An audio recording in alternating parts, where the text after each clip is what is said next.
It is very true that our villages in rural areas in South Africa are full of natural resources that can be utilized to generate generational wealth that can be passed over by families to children, to grandchildren, and also create a very vibrant economy in our rural areas of South Africa.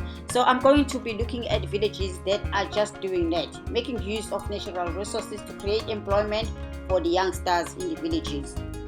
I am prepping my breakfast. I'm in my homestead and so much is going on. The thing about the villages, when you are in the rural areas and you're living in the rural areas, there's always chores to do. You cannot believe it's still not even 9 a.m. but so much is going on. Guys, if I can show you what's going on in my homestead, everybody is just around the corner fixing something and doing something. Really, that is a video of another day. Today I'm just going to grab my breakfast, leave everybody and go and show you another village.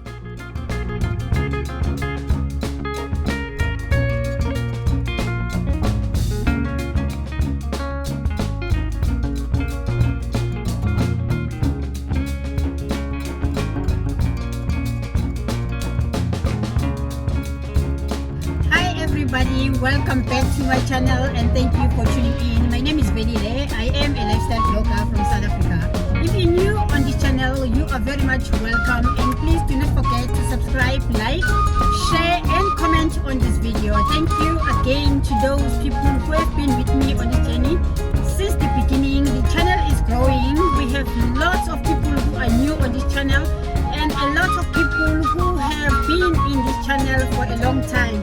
So thank you guys, all about 33,000 of you. Thank you so much for loving this channel and for supporting this channel. So today also we are going to be doing nothing but just motivating you and giving you another inspirational video that is going to motivate you on other thinking about starting your business in the rural areas of South Africa, or else building your own beautiful home in the rural areas of South Africa. You know, there are people who have been able to claim their land and they are successfully doing so, and they are utilizing their land to the best of the best. And I am going to be taking you through to those villages that have been able to claim land back from those who have taken it by force from them, and they are utilizing the land to the best. So we are going to be going to those kinds of villages and seeing what people are doing with that type of land. Guys, I am passing a lot of villages that used to be farms and now they have been claimed back by the villagers as their ancestral land, and we are just looking at beautiful villages that are developing in South Africa around this area. The one that we are passing is called Skobhareni, coming from an Afrikaans name I cannot even pronounce, but it is really a very growing village with a lot of plots that are still available. That's what I've noticed when I was passing. I am not concentrating on this village, but it is of interest. As you know guys, I always plug you on villages that are developing, the villages that still have plots or anything like that. So please just check around between Newcastle and Pomeroy. There is a village that is called Skobhareni. Maybe you can be interested in occupying land around here.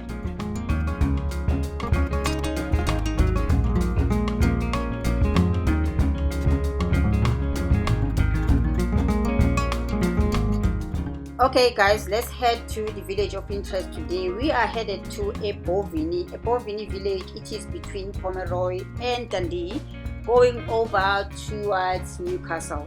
All of those villages used to be farms, and now the land has been claimed back by the villagers as their ancestral land, and they are very rich on natural resources. Due to the rise of unemployment in South Africa, the youth in the rural areas have sought into using natural resources to create employment for themselves, and they are really on the right track. With a good guidance, they can really take this far, as well as create more opportunities for employment for the next generation to come. This is Ebhovini, and I have an appointment with these people, the youngsters that are just doing this business, and we are going to be talking to them right now. Ebhovini village falls under Umzinyathi district, which is a very large district in KwaZulu-Natal in South Africa. Ebhovini is just located in the right place, where there is a very huge forest of wattle trees.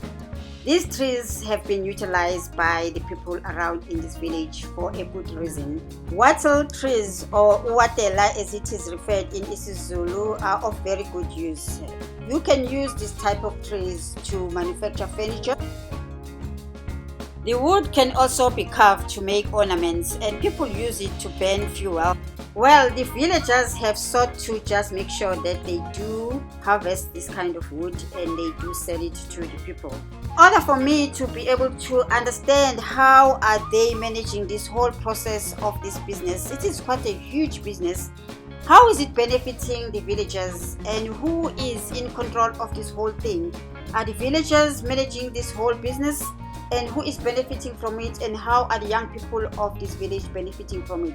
I asked one of the youngsters to come down and talk to me, but I also realized that, you know what, I love the view from the top, because it just signifies that the youth are taking the top and making an initiative to just create their own economy for their own future. So I asked them to come down. The minute I talked to them and told them that I'm going to be speaking in English, they just said nope. Everybody else was pointing at each other now to start talking to me. I told them I'm just joking. They can just really talk to me in Zulu. It is not a problem. Ask them, how is this business operating? It's a Fryhead. Yes. La siyazikhona. Yeah. Kodwa iyadlula iye eRichards Bay. Okay, siyachumana nabo. Yeah. Sibafonela. Yeah. Okay, isitoko mase si right before bezosilanda. Yeah, bafika ngama truck kakhona lapha. Inkampani mabefika bayathatha sebalayishela vele ngezandla sinayo imshini. Tata after few days or 3 days, yeah, iyahloka ke imali kwi-account yethu. Yeah. When he said the money comes in into our account, then I was like, wow, okay, fine. Very clever young man. But who owns the farm and how is it operated? How did you get to have access to harvest all of these trees and make sure that you do this kind of business? He explained that the farm is owned by the villagers because it is in their own ancestral land. I mean, like he said that with so much pride. And I also asked them, okay, fine, because you guys are young, how did you get permission to be able to harvest? Amazingly enough, he said they took an initiative as youngsters to go and ask the chief if they can be able to go into the forest, harvest the wood, and then also try and find clients to be able to sell this wood to them. Lo msebenzi awenziwa yimi ngedwa. Oh, okay. Sibaningi sezokusebenza lokho. Namhlanje i-turn yakho to wait for the client namhlanje. Yeah. Oh. Interesting. They form teams and there is always a team leader, and also the youngsters are helping to load the wood into the trucks that are going to come and collect. According to him, when they make the profit, a percentage is given to the chief to help the community, and then they also pay the youngsters so that they can have pocket money. Yeah, bakhona ukuthi bethole pocket money. Yeah, live right. So asisting sokuthi into enihamba niyo kumagroup ufuna umsebenzi ukhona la. Yeah, this is farming. Most definitely, these youngsters have realized the potential for the farming business in their area. They have created employment for themselves using whatever natural resources that are around them. The only thing that is necessary for now for them, they said, it is training. He explained that the team leaders need training in farming and understanding the type of wood that they are working with. They also need to be able to train the youngsters so that they can also know exactly what they are doing. I was very happy to hear something like that coming from this young man. There are so many villages like this in around South Africa, but I'm so impressed with these young people because they thought of a bigger business. Instead of using the forest just to get in, carve wood and sell in the streets, they decided to sell to the big business. So this is very interesting. I hope anybody else who's watching this video will be able to just really come up with ideas of how these people can really improve their business. Another thing that was so interesting to hear from this young man, when I asked him, is the government allowing you to do this? He just laughed and said, why would the government be the one who's telling us what to do with the land of our ancestors? We are only getting instructions from our chief.